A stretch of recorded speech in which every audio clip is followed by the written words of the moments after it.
नमस्कार विद्यार्थी मित्रों।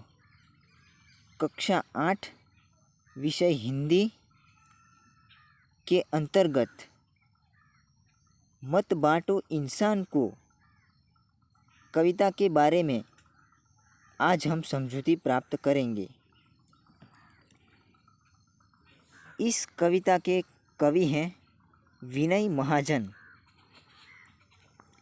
इस कविता में एकता, मिलजुल कर रहना, समानता आदि मूल्यों को समाविष्ट किया गया है। इस कविता में कवि विनय महाजन ने मनुष्य को मिलजुल कर रहने की प्रेरणा दी है। मनुष्य को किसी भी भेदभाव में नहीं पड़ना चाहिए। हम सभी एक ही सृष्टि के निर्माण हुए इंसान हैं, ऐसा समझकर सभी मिलजुल कर रहने का कवि कहते हैं। सभी भेदभावों को भुलाकर एकता की दृष्टि से इस संसार को देखना चाहिए, ऐसा कवि ने कहा है। प्रकृति भी हमें यही उपदेश देती है। मंदिर, मस्जिद, गिरिजाधर ने बांट लिया भगवान को, धरती बांटी सागर बांटा, मत बांटो इंसान को। इस काव्य पंक्ति में पहले हम शब्द की अर्थ की चर्चा कर लेंगे, बाद में उसकी समझूती प्राप्त करेंगे। मंदिर, मंदिर हिंदू धर्म के अंतर्गत मंदिर को पवित्र स्थल, हिंदू धर्म के आस्था का केंद्र माना जाता है। हिंदू मंदिर में भगवान की मूर्ति को स्थापित करता है और उसकी पूजा अर्चना करता है। उसी प्रकार मस्जिद ये मुसलमानों का पवित्र यात्रा धाम का केंद्र माना जाता है। उसी प्रकार गिरिजाधर भी सिखों का गुरुद्वारा जैसे पवित्र धामों को केंद्र माना जाता है। उसी प्रकार सभी धर्म के अंतर्गत सभी ने अपनी अपनी ओर से मंदिर, मस्जिद, गिरिजाधर आदि इत्यादि बनाकर भगवान को उन्होंने अलग अलग नामों दिए हैं। उसी प्रकार भगवान को भी ये मंदिर, मस्जिद, मंदिर में भगवान कहा जाता है, ईश्वर कहा जाता है। उसी प्रकार मस्जिद में मुसलमानों अल्लाह नाम से भगवान को पुकारते हैं। उसी प्रकार भगवान को भी ये मंदिर, मस्जिद, गिरजाधर ने बांट लिया है, ऐसा कहा गया है। बांटना यानी कि विभाजित कर लिया है। मंदिर, मस्जिद, गिरजाधर ने भगवान को भी विभाजित कर लिया है। धरती बांटी या कि धरती का बांटना यानी कि धरती को भी विभाजित कर दिया है। धरती को किस प्रकार विभाजित कर दिया है? तो कि हमारे इस दुनिया में 7 खंड हैं, एशिया, यूरोप इत्यादि 7 खंड माने जाते हैं। उस प्रकार धरती को बांट लिया और 7 खंडों में अलग अलग देशों के नाम देकर अमेरिका, श्रीलंका, चीन, जापान, भारत, रशिया इत्यादि देश को अलग अलग राष्ट्रों में बांट दिया गया है, विभाजित कर दिया है। उसी प्रकार देश में भी अलग अलग राज्यों के नाम देकर धरती को बांट लिया है।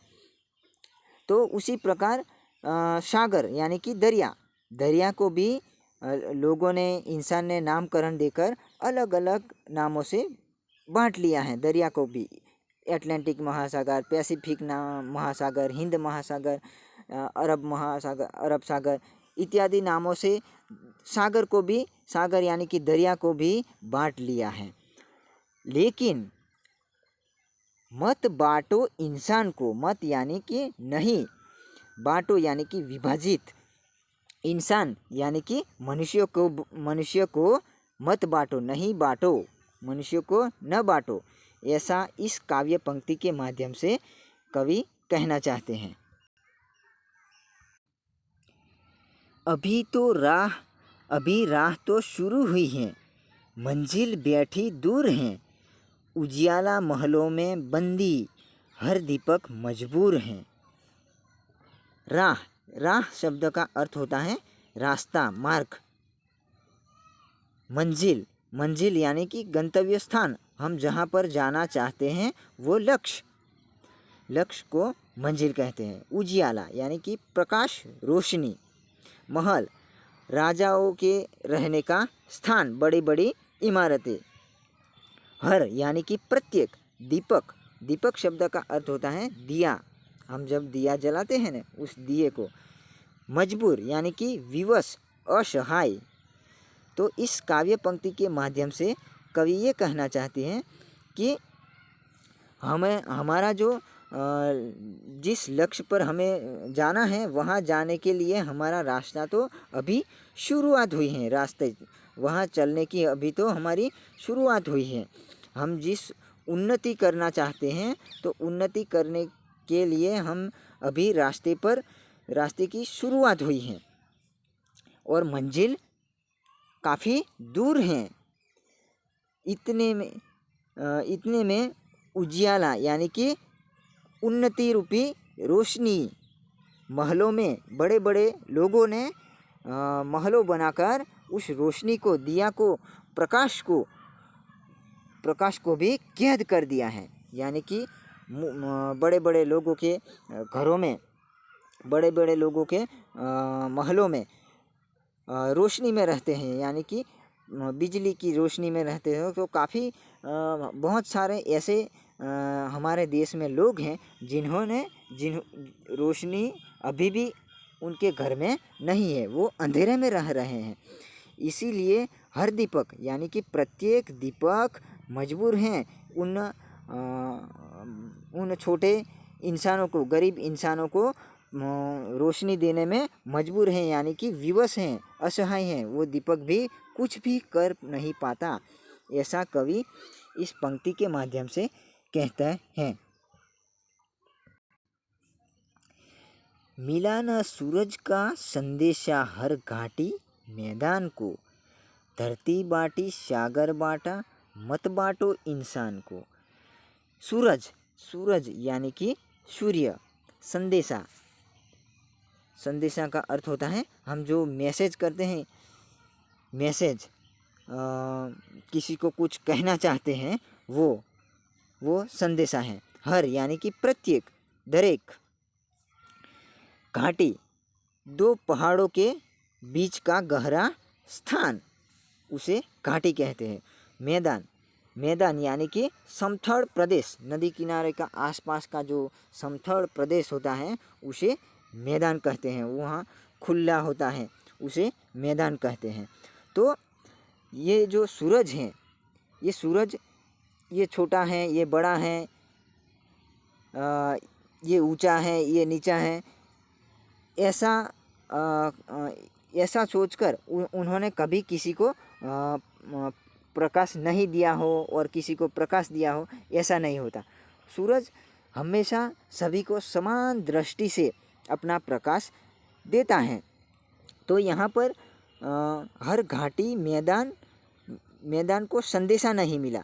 इसका मतलब ये होता है कि ये जो बड़े बड़े लोग होते हैं वो बड़ी बड़ी इमारतें बना देते हैं और छोटे झुपड़े वाले पास में होते हैं, तो उनकी और बड़ी इमारत आगे होने के कारण उनके यहाँ सूरज की किरणें भी नहीं पड़ सकती। ऐसी बड़ी बड़ी इमारतों बनाकर वो बना देते हैं और छोटे लोग के घर में प्रकाश, सूर्य की किरण भी नहीं पड़ती, ऐसी स्थिति हो जाती है। उसी प्रकार विकास, उन्नति करने में भी जो हमारे देश में या दुनिया में सभी लोगों को जो सरकार की ओर से जो मिलना चाहिए वो भी नहीं मिलते। जो बड़े बड़े लोग होते हैं वही हड़प लेते हैं और छोटे इंसान को कोई कभी नहीं पूछता। ऐसा इस काव्य पंक्ति के माध्यम से कवि का कहना है। अब भी हरी भरी धरती है, ऊपर नील वितान, पर न प्यार हो तो जग सुना जलता रेगिस्तान है। हरी यानी कि सुख समृद्धि भरी, हरी हरा यानी कि नीला, ये जो लीलोतरी छाई रहती है वैसा नीला। हरी, यहाँ पर हरी शब्द का हरी भरी यानी कि सुख समृद्धि रूप ये धरती सुख समृद्धि पूर्ण है, यानी कि सबके लिए ये धरती सुख समृद्धि अर्पण करती है। किसी को ये छोटा है ये बड़ा है ऐसा भेदभाव रखकर ये सृष्टि भी किसी को नहीं रखती। सभी के लिए ये सृष्टि में सुख समृद्धि हरी भरी प्रकृति हरी भरी दिखाई देती है। ऊपर नील वितान, ये आकाश भी ऊपर सबके लिए नीला ही दिखाई देता है। वितान यानी कि आकाश, आकाश सबके लिए नीला दिखाई देता है। किसी को लाल, किसी को पीला ऐसा नहीं दिखाई देता, सबके लिए एक ही है। पर न प्यार हो तो जग सुना जलता रेगिस्तान है, यानी कि प्यार, प्यार शब्द का अर्थ होता है प्रेम। जग यानी कि दुनिया, सुना यानी कि कुछ भी नहीं होना, जलता यानी कि आग की ज्वाला जैसे प्रकट होती है उसी प्रकार रेगिस्तान, रेगिस्तान यानी कि मरुभूमि रण प्रदेश। जिस प्रकार रण प्रदेश सुनसान होने के कारण ये कैसा जलता हुआ जैसा दिखाई देता है, उसी प्रकार सभी को हमें प्यार न मिले तो सब जलते रेगिस्तान जैसे ही होते हैं। इसीलिए ये प्रकृति हमें सबके लिए हरी भरी दिखाई देती है, आकाश भी सबके लिए नीला ही दिखाई देता है। उसी प्रकार हमें सबको प्यार मिलना चाहिए और सब प्रेम से मिलजुल कर रहने का संदेश इस पंक्ति के माध्यम से कवि देते हैं। अभी प्यार का जल देना है हर प्यासी चट्टान को, धरती बाटी सागर बाटा मत बाटो इंसान को। प्यार यानी कि प्रेम, प्रेम जल यानी कि प्रेम रूपी जल। प्यासी, जिस प्रकार हमें तृषा, प्यासी का मतलब तृषा, जिस प्रकार हमें तृषा लगी हो तो हमें प्यासा कहा जाता है, उसी प्रकार ये बिना पानी की ज़रूरत से ये चट्टान यानी कि बड़ी शिलाखंड बड़ा पत्थर, हर शिला हर चट्टान हर पत्थर प्यासा है। तो अभी हमारे यहाँ हमारे समाज में लोग भी ऐसे होते हैं, पत्थर दिल के होते हैं जो चट्टान की तरह अड़ग रहते हैं। तो ऐसे इंसान को प्यार प्रेम रूपी जल देना है, वो प्यासा है। इसीलिए हर इंसान को हर इंसान प्यासा है, इसीलिए उसे प्रेम रूपी प्यासा है। प्रेम, उनको प्रेम मिलना चाहिए, उनको प्यार मिलना चाहिए, प्यार रूपी जल मिलना चाहिए इंसान को, सभी को। किसी का किसी के साथ भेदभाव नहीं होना चाहिए। धरती को भी बांट लिया, सागर को भी बांट लिया, मत बांटो इंसान, यानी कि इंसान को अभी मत बांटो। इस पंक्ति के माध्यम से कवि ये कहना चाहते हैं। साथ उठे सब तो पहरा हो सूरज का हर द्वार पर, हर उदास आंगन का हक हो खिलती हुई बहार पर। साथ उठे सब तो पहरा, पहरा शब्द का अर्थ होता है सुरक्षा, रखवाली।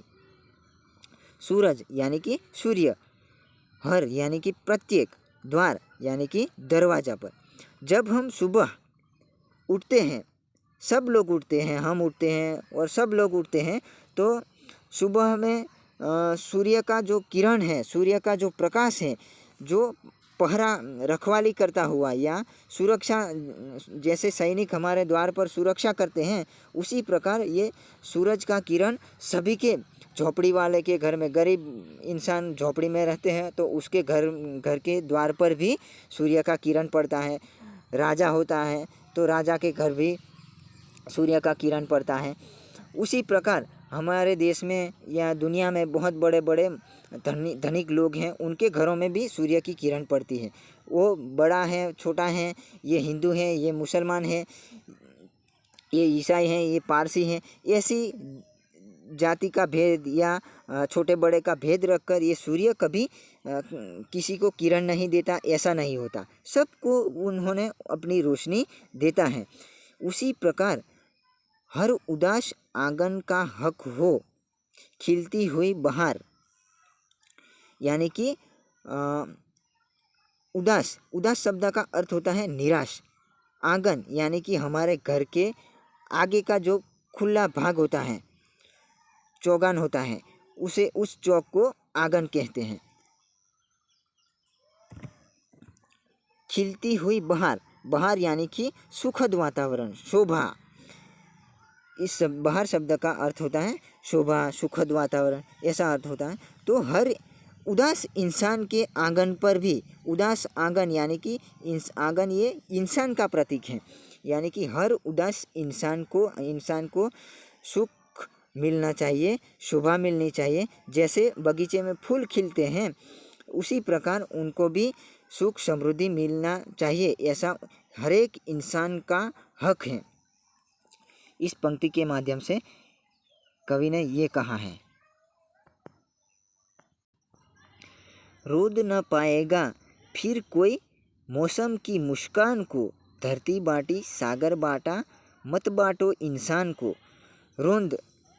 रोंदना यानी कि कुचलना। मौसम, मौसम का अर्थ होता है ऋतु।